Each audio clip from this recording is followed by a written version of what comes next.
So we're in day 5 of the Alicia Andrews trial. We're gonna jump into the details of Julio Foolio's last seconds. It gets pretty deep, man. For y'all that don't know, Julio Foolio was a Jacksonville, Florida drill rapper. He was murdered back in 2024.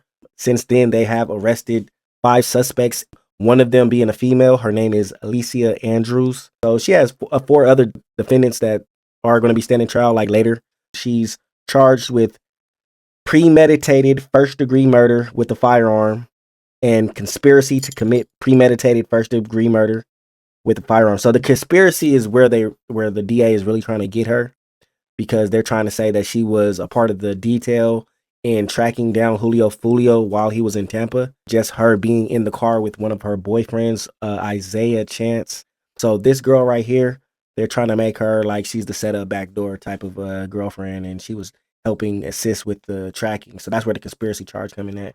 But we're going to jump straight into the video. Day 5 of the trial, so I'm going to be covering the whole trial. So go ahead and hit that like button, subscribe. We're going to be dropping heat, you feel me? So we're going to jump straight into this, man. Let's go. Okay. All right, so that's good. I'm going to go ahead and excuse Mr. Jimenez at this time. So we say, Yes, Judge. okay. All right, let's bring Mr. Jimenez in.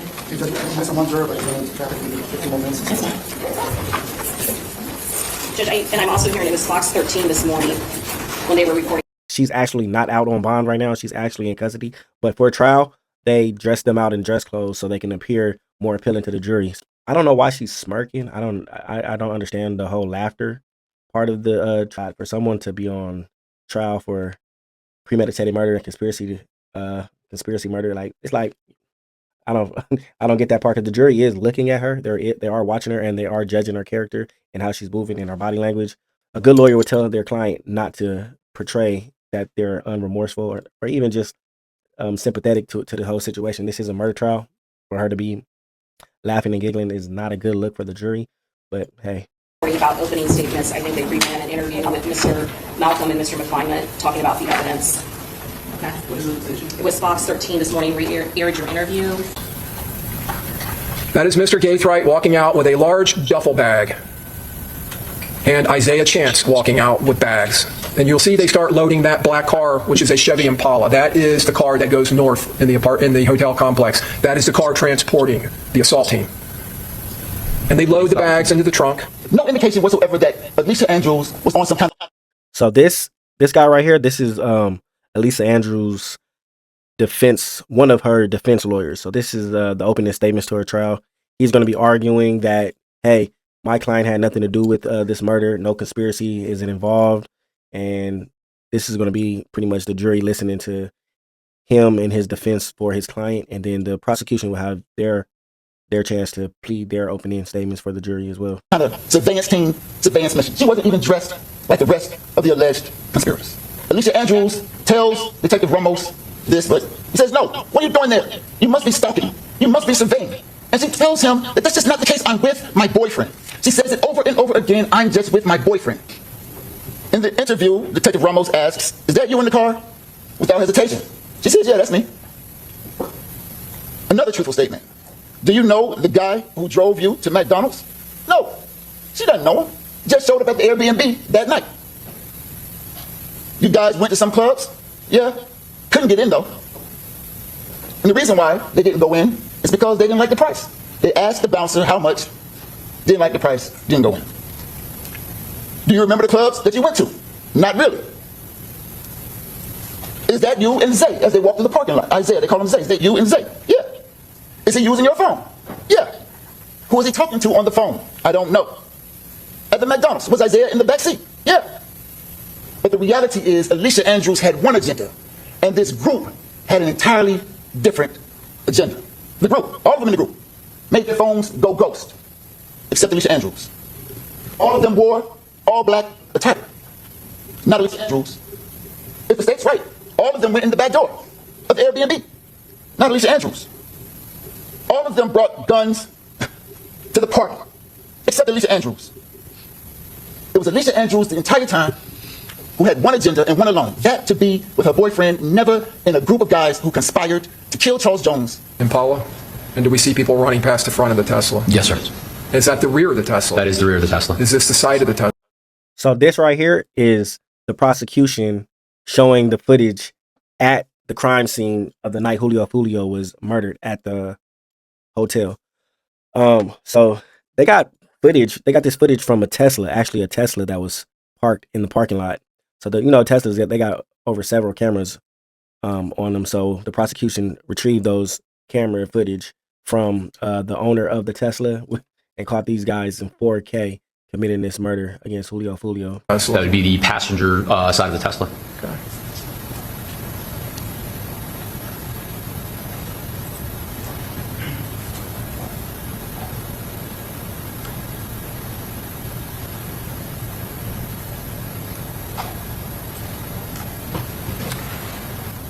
This little gray area right there, is that part of that fluid trail? Or does it appear to be where the fluid trail would have been? Yeah, it appears to be where the fluid trail was, or the approximate location of it.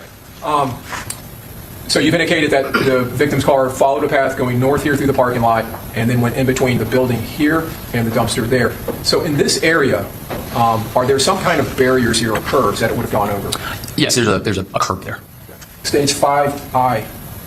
In this photograph, do we see, looks like some kind of substance here on the curb? Yes. Does that appear to be a continuation of that fluid trail coming out of the engine? Yes, sir. And then are there items in here or markings that are consistent with the vehicle traveling through here? Yes, there are. In the video, can you actually see the car, the lights on the car bumping up and down as it passes through this area? Yes. Stage 5 in this parking lot, can you see that fluid trail? Yes. So in this parking spot, are there small curbs at the far end of the parking spots for stops, tire stops? Yes. Does it appear that the Charger went over this also? Yes. That concrete barrier? Yes, sir.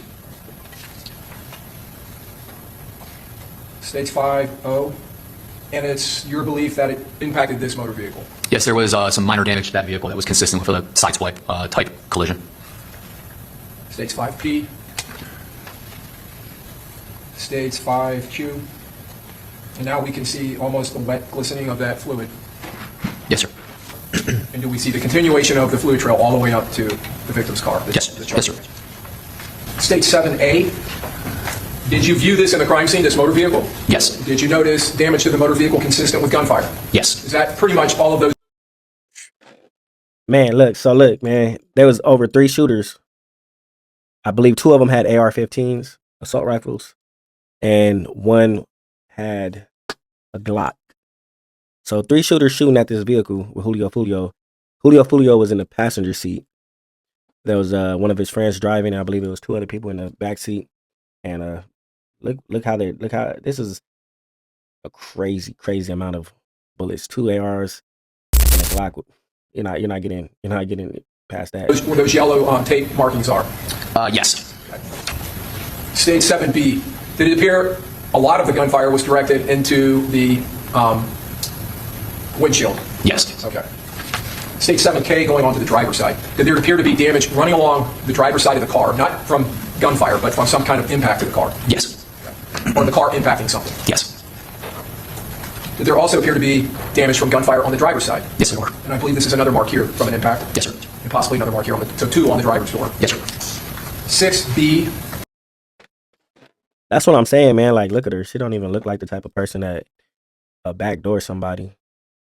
But you really can't judge a book by its cover, man. You really can't judge. It really be the pretty girls that be setting up dudes because they like the pretty girl. It'd be the pretty girls that like gangster guys, thug guys that's in the streets. You know what I'm saying? And so that's what they go for. You know what I mean? Opposites attract. So I mean, they get in these girls' heads, and the girls want to prove themselves to them. And sometimes this is the outcome. They get corrupt. Their mind get corrupted, and she could have been anything. Look. She could have been a nurse. She could have been a model. She could have been any occupation that she wanted in life, but she chose to be the girlfriend of a psychopath. You know what I'm saying? They like crash out.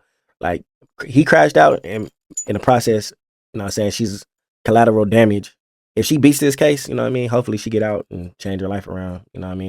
But who knows how this case gonna go? Because they really don't got no evidence on her to prove conspiracy. Of what I've seen in day 5, but they're trying to paint a picture, but it's all about the jury if they believe it or not. You only need one person to say not guilty and for her to have a hung jury. So they only need one person out of the 12 to convince that, hey, there's reasonable doubt there that she didn't commit conspiracy. You can see a red and gray here between the two seats. Is that the back and lower back and possibly the rear end of the seat? Yes, yes. Okay. States 6E. Can we here in this photograph see the legs and the upper legs of the victim? Yes, sir. 6F. The upper body here in the back seat, that would be the right arm and hand and the victim's head and his hair hanging out of that cab. Yes, sir. Is that correct? Yes, sir. So did it appear to you that he had at some point attempted to crawl into the back seat? His position was consistent with that. 6G, and I'm going to come back to this, but was the Charger's rear window missing? Yes, it was. Entirely missing? Yes, sir. 6H, just another photograph of Mr. Jones in the back seat. 6I, is that Mr. Jones' lower legs? Yes, sir. So this isn't just, does this appear to you he tried to basically dive into the back seat? Pistols typically aren't configured in fully automatic mode, as there's a lot of legality behind it. So this specifically was a Glock pistol that was believed to have been equipped with what they call a Glock switch that would be put on the back plate to convert the Glock pistol to make it a fully automatic pistol.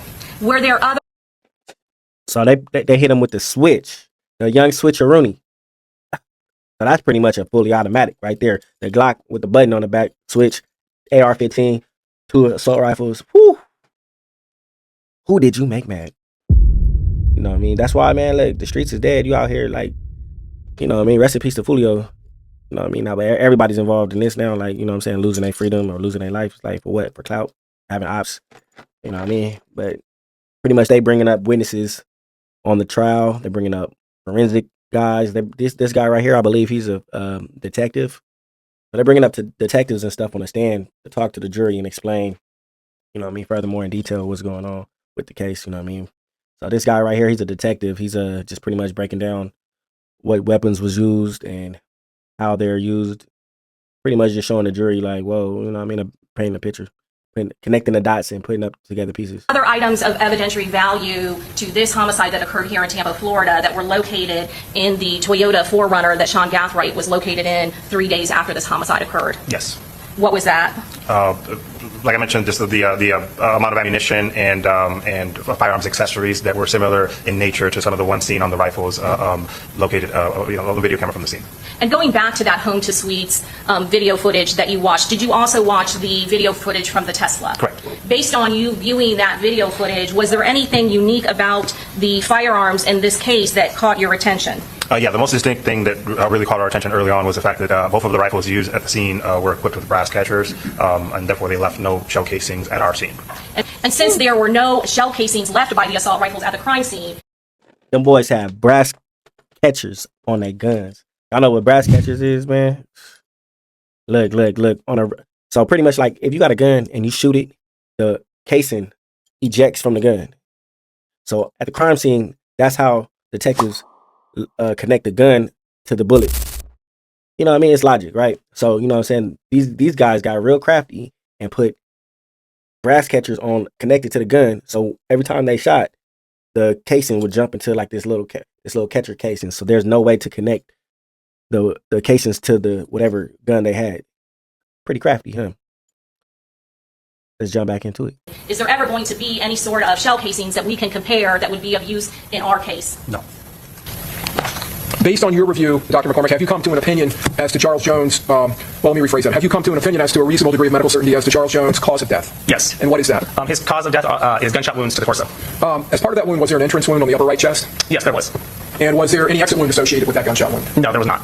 Okay, so it grazes the right arm and then enters the right chest. So the injuries sustained to his chest included pretty much defects or perforations of the lungs, the heart, and the aorta. Right. Yes, so it actually is pretty much gets caught in the right chest muscle, the right pectoral muscle. And then the core continues to course through the body after that? Yes, it continues on, and it's found later on the left side of the chest. Now, you indicated that core passed through, I guess, the upper lobe of the right lung, the aorta, the heart. And I believe you said the lower part of the left lung? I just said the lungs, but yes, I believe Dr. Riley documented it as the left, or the lower lobe of the left lung. Okay. Was there also some type of injury to the pericardial sac? Yes, there would be holes in the pericardial sac. The pericardial sac is pretty much this fibrous tissue or the tissue that surrounds your heart, and in this case, it had defects in it consistent with the wound, within the wound path.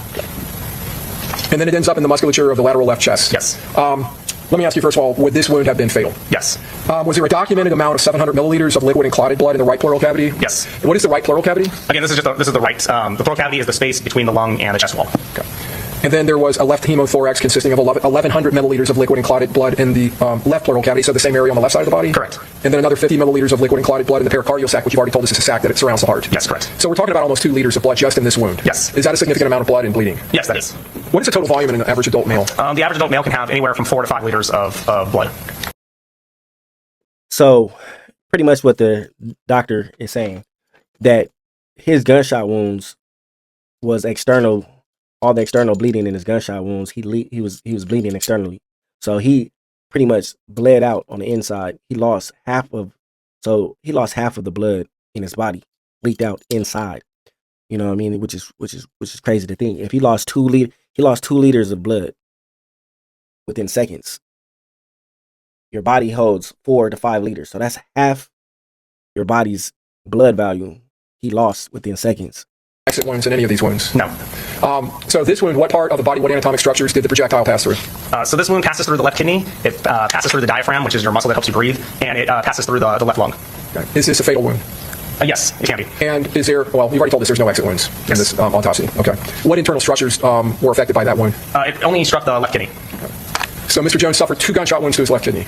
Yes. Okay. So I want to ask, with these wounds to both the chest, the trajectory of the wound through the chest and the A wound, and then this B and C wound on the victim's back, I want to ask you if those wounds would be consistent with having been caused while the victim was seated in a car by shooters in front of the car, while the victim was both turning to avoid the gunfire and then trying to turn his back to the shooters and crawl through the front 2 seats into the back seat.